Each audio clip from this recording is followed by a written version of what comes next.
कुछ ऐसा है कि जो तटीय स्थान है, प्राचीन वृंदावन 5000 वर्ष पहले का जो वृंदावन रहा होगा, वो कैसा रहा होगा ये अनुभव करना है तो आप तटीय स्थान जाओ। वहां कोई भी जा सकता है जी। अच्छा।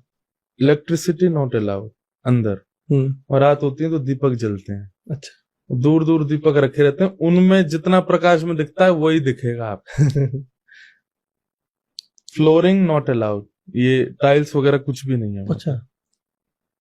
ब्रजरज है पूरे में, और उस ब्रजरज में भी वो ऐसी है कि क्वार्टर फेल हो जाएगा उसके आगे। सोहनी होती है झाड़ू, ऐसे मोटे मोटे सीखों की सोहनी, उससे वहां पर ऐसे धीरे धीरे झाड़ू लगाते रहते हैं, उसको पूरा समतल बना के रखते हैं। फोन्स नॉट अलाउड, आपको जो करना है बाहर जाके कर लो, अंदर आपका फोन फ्लाइट मोड या स्विच ऑफ होना चाहिए। अच्छा। मतलब इलेक्ट्रिक अगर वॉच भी है और वो भी अगर लाइट जल गई तो आपको बाहर कर देंगे वहां से, बोले बाहर जाओ भी, इसको बंद करके आओ। अंदर इलेक्ट्रिसिटी अलाउ ही नहीं है। जो पहले का वृंदावन था वो वैसा ही था। फिर वहां के जो वृक्ष हैं सबकी आयु 100-200 साल से भी ऊपर है। अंदर जितने भी वृक्ष हैं, बड़े बड़े विशाल घने वृक्ष। तीसरी बात, वहां पर आप कौन हो, आप क्या हो, आप कितने लेवल पर हो, ये सब कोई मायने नहीं रखता। अंदर कोई चेयर नहीं मिलेगी आपको, नीचे रज में ही बैठना पड़ेगा, वहीं बैठ करके। तो ये सब चीज जो ये बड़ी आकर्षित करती हैं। फिर वहां पद पदावलियों का गायन होगा, माइक नहीं है, कुछ भी वीडियोग्राफी नहीं है, फोटोग्राफी। आप वहां की स्मृति केवल अपने माइंड में रख सकते हो, इसके अलावा कोई फोटोग्राफ्स वगैरह कुछ नहीं ले सकते। तो पद पदावलियां गायन होता है तो वही पुराने समाज 50 लोग इधर बैठे हैं, 50 लोग इधर बैठे हैं, पखावज बज रही है, मंजीरे बज रहे हैं, और सब एक ही स्वर में गा रहे हैं।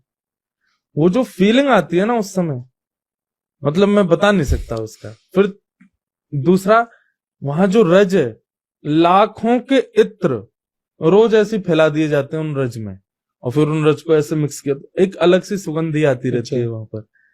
और वो भी महंगे वाले इत्र आएंगे, ये सिंथेटिक इत्र वहां अलाउ नहीं है अंदर। महंगे वाले इत्र आएंगे, उन इत्रों की शीशियां कितनी डाल दी जाती हैं रज में, माटी में, और फिर रज को सोहनी की जाती है। तो वो वैसे रहती है। मोहिनी बिहारी जी हैं वहां पर, जो ठाकुर जी हैं। अच्छा। वो बिहारी जी से भी प्राचीन है। जो वृंदावन बिहारी लाल हैं, हमारे वृंदावन के बिहारी जी, उनसे भी पुराने ठाकुर जी अंदर वहां मोहिनी बिहारी जी विराजते। छोटे छोटे गोपाल ठाकुर जी और किशोरी जी हैं। अच्छा। उनका वो स्थान है, उनके दर्शन भी दिए में ही होते हैं। अच्छा, उनके वहां पे भी लाइट नहीं है। फिर वहां ठाकुर जी के अकॉर्डिंग है सब कुछ, आपके अकॉर्डिंग कुछ भी नहीं होगा। आप कहोगे प्रधानमंत्री जी आ रहे हैं आज 15 मिनट ज्यादा दर्शन खोल दीजिए, तो नहीं खोलेंगे। जो टाइम बंद होने का है उसमें ब्रह्मा भी आ जाए वो टाइम पे बंद हो जाएंगे। अच्छा। हाँ, तो ये सारी जो वहां की प्राचीनता है, ये सब जो वहां की आधुनिकता से परे, मतलब आप ऐसा, अभी यहाँ हम इस रूम में बैठे हैं, कितने सारे गैजेट्स चल रहे हैं, कितनी सारी इलेक्ट्रॉनिक्स चल रही है, इनका असर हमारे माइंड पे निश्चित पड़ता होगा। बिल्कुल। फोन से निकलने वाली रेज आदि सब, आप जब भीतर जाओगे ना, आप अत्यंत शांत हो जाओगे। मतलब आपको ऐसा लगेगा कि मुझे बैठने को भी अच्छा स्थान मिले, मुझे जरूरत नहीं, मेरे को यही सुख मिल रहा है। पूरे साल में भोगे हुए संसार के सुख और वहां बिताया हुआ 5 मिनट, वो 5 मिनट भारी पड़ जाएंगे पूरे साल पर। इतना सुख मिलता है, आपको जाने का मन ही नहीं करेगा। तो मैं जब जाता हूँ तो वहां से बहुत देर देर में आता हूँ। आप क्या करते हैं वहां पे? कुछ नहीं, बैठा। मेरे तो महाराज जी मेरे को बहुत प्रेम करते हैं, जो वहां के महाराज जी मुझसे पद सुनते रहते, मैं पद सुनाता हूँ। बेटा बेटा पद सुनाता हूँ। मैं जब शांत हो जाता तो कोई और गाता उसके सुनता हूँ। तो एक हृदय को अत्यंत शांति का अनुभव होता है। मतलब ऐसा लगता है कि बस यहीं बस जाऊं मैं। तो कभी कभी मैं घर पे ऐसा कहता हूँ कि मैं कभी खो जाऊं तो मुझे वहीं ढूंढ लेना, वहीं मिलूंगा मैं। वो मेरा एक बहुत प्रिय स्थान। मैं अपने जन्मदिन हो, मेरे जीवन के कोई विशेष दिन हो, मैं वहां जरूर जाता हूँ। अच्छा। बस लोगों से कहूंगा ये सुनकर के अगर आप वहां जाने का मन बना रहे हो जी, तो पहले ही विचार कर लीजिएगा। फोन्स, इलेक्ट्रॉनिक्स, गैजेट और ये कहीं से भी चोरी से भी अंदर ले जाने का या वहां कुछ रिकॉर्डिंग्स करने का कोई प्रयास मत कीजिएगा, क्योंकि वो एक बहुत प्राचीन स्थान है। स्वामी श्री हरदास जी महाराज जिन्होंने बिहारी जी को प्रकट किया, उनके वंशानुगत, उनके शिष्य परिकर का वो स्थान है। अच्छा। वो भजन की भूमि है। वहां के जो संत महापुरुष हैं उनको आपसे कोई मतलब नहीं है।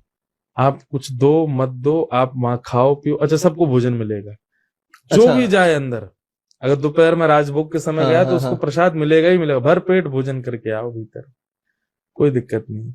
लेकिन वहां उनके नियमों का उल्लंघन करके मत आओ। अच्छा। वहां एक वृक्ष है, उस वृक्ष की एक डाली निकल करके दूसरे वृक्ष की डाली से चिपक गई है और बीच में अच्छा। एक झूला बन गया है।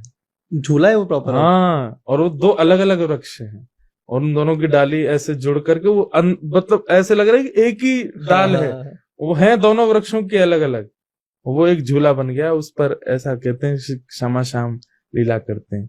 कभी कभी वहां के पत्ते जो पतझड़ होती है उनको आप देखेंगे, जो पत्तों में जो ये ऐसे लाइंस बनी रहती जी जी हैं जी। नर्व्स जैसी, हाँ, इनमें कभी कभी आपको श्री राधा लिखा हुआ? ऐसे स्वयं अंकित प्रकट अच्छा। लिखा हुआ होता है।